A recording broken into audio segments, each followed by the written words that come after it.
An empty picture frame hangs on a wall, light catching its edges, dust settling into its corners. It looks finished, yet unfinished. Familiar, yet quietly unsettling.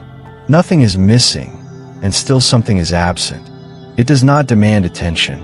It does not explain itself, but it holds a space where meaning once lived, or was meant to live. In that silence, the frame becomes more than decoration. It becomes a witness to what never stayed at a common object, rarely questioned. Presence shaped entirely by what is not there. The empty picture frame is often passed without pause. It blends into rooms designed for comfort, belonging, and continuity. Its edges are clean, its placement intentional, yet its center remains hollow, open, waiting. The human eye registers it as temporary, unfinished, easily ignored. But the mind senses something quieter, an unresolved space that does not close itself. Frames are built to hold memory. They exist for preservation, for proof. When empty, they still perform that function, but without content. The wall carries the shape of remembrance without the reassurance of an image. It is not chaos. It is order without fulfillment, structure without narrative. In homes, empty frames often arrive with plans. A future photograph, a moment not yet lived, a promise implied but not guaranteed. Time passes. The frame remains. What was once anticipation slowly turns into quiet neutrality, then into something heavier. The frame does not age, but the intention around it does. People stop noticing the frame directly. Instead, they feel it peripherally. A glance that lingers half a second too long. A thought interrupted. An unexplained tightness that has no clear source. The emptiness becomes familiar enough to stop being questioned, yet present enough to be felt. This is how the frame begins its psychological work. Not by demanding memory, but by holding space for it indefinitely. It does not tell a story. It asks the room to remember one. And when no story arrives, the absence itself becomes the message, once chosen with intention, gradually shaped by delay, loss, or forgetting. Empty frames are rarely purchased empty by accident. They are selected with care, sized for a specific vision. A graduation photo, a wedding portrait, a childhood moment meant to stay visible. At the beginning, the emptiness feels hopeful. It signals future belonging. The mind fills it easily, vividly. But life rarely follows the exact outline imagined for it. Moments pass undocumented. Relationships shift. People leave.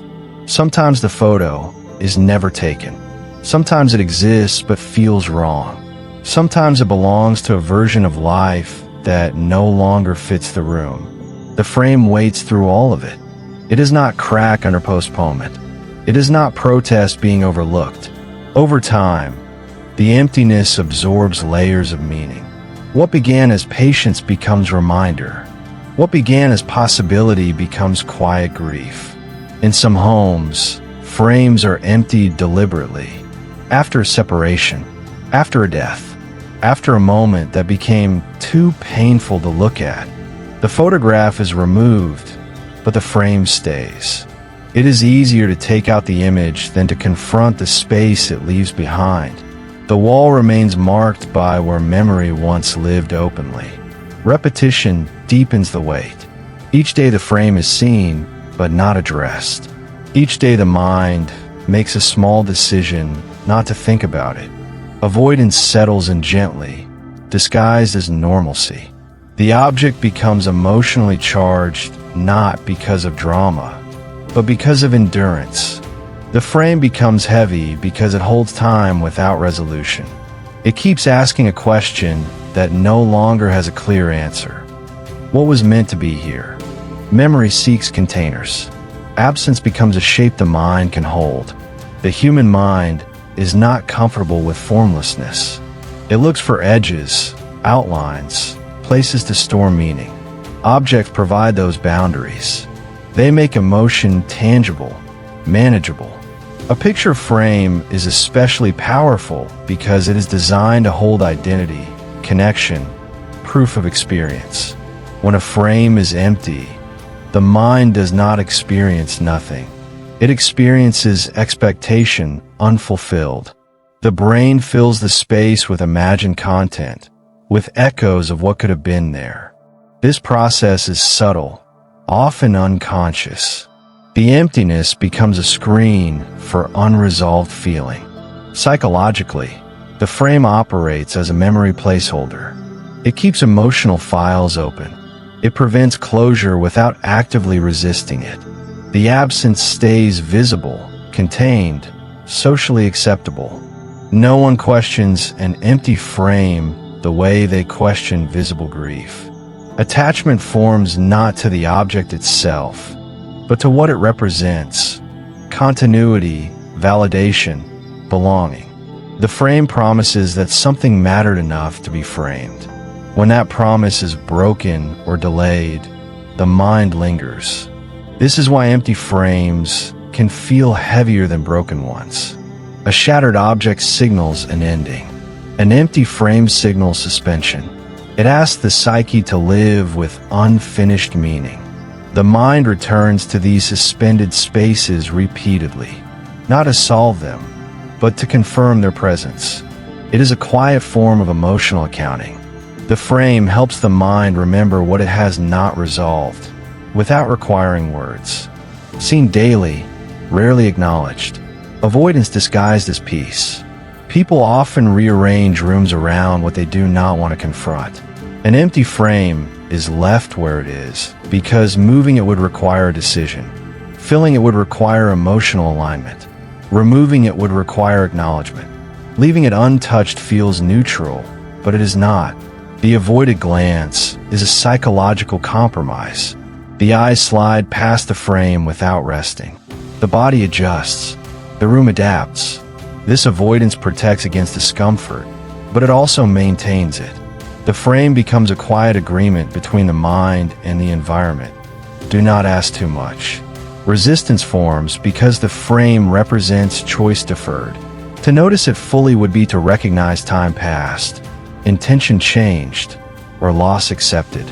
It is easier to let the frame fade into background status than to let it speak. There is also fear in filling it. Choosing an image means choosing which memory deserves permanence. It means excluding others. It means admitting that life moved in one direction and not another. The empty frame avoids that finality, so it remains a neutral object carrying emotional charge, a pause that never resolves. People live around it, not with it. The frame becomes a silent participant in daily life, holding meaning that is felt but unnamed. Avoidance does not erase the frame's presence. It sharpens it. What is not looked at often holds the most power. Noticing without fixing, seeing the space for what it is. There comes a moment, often unplanned, when the empty frame is seen again, not as decor, not as inconvenience, but as a marker. This recognition is quiet. It does not arrive with emotion rushing in. It arrives as stillness. The eyes rest on the frame longer than usual. The mind does not rush to fill it. Instead, it acknowledges the truth of its emptiness. The space is allowed to be exactly what it is, a record of intention, delay, loss, or change. This moment does not demand action. It does not insist on replacement or removal. It simply allows awareness. The frame is no longer avoided and no longer idealized. It is understood as part of the emotional architecture of the space. Recognition shifts the relationship. The frame stops accusing. It stops waiting. It becomes a witness rather than a question. The emptiness no longer needs justification. It exists without explanation. In this awareness, something subtle changes. The room feels more honest. The wall less performative. The frame holds absence without pressure. It reflects a truth the mind can finally tolerate. Not everything that mattered became permanent. and not everything unfinished needs to be resolved. The object remains unchanged. The meaning around it softens. The frame is still empty, but it is no longer heavy in the same way. Emptiness as coexistence. Memory without demand. Healing does not arrive by filling the frame. It arrives by allowing it to stay empty without shame. The frame becomes part of the lived environment, not as a problem, but as a presence that reflects complexity. In this integration, the frame holds memory without freezing it. It allows longing to exist without control. It acknowledges that some images belong to the past, some to futures that never arrived, and some to moments that no longer need display. The empty frame becomes a symbol of emotional maturity, not because it is resolved, but because it is held gently. It no longer pressures the psyche to perform completion. It accepts ambiguity as part of human experience. Rooms that contain such objects feel quieter, more grounded. They do not hide absence. They make space for it. The frame stands as evidence that not all meaning is visible, and not all value requires representation. The wall continues to carry it. Light changes across its surface. Days pass. The frame remains. Empty, understood, present. It does not ask to be filled. It does not ask to be removed. It simply exists, holding the outline of memory without insisting on an image. And in that quiet coexistence, the human mind finds room to breathe.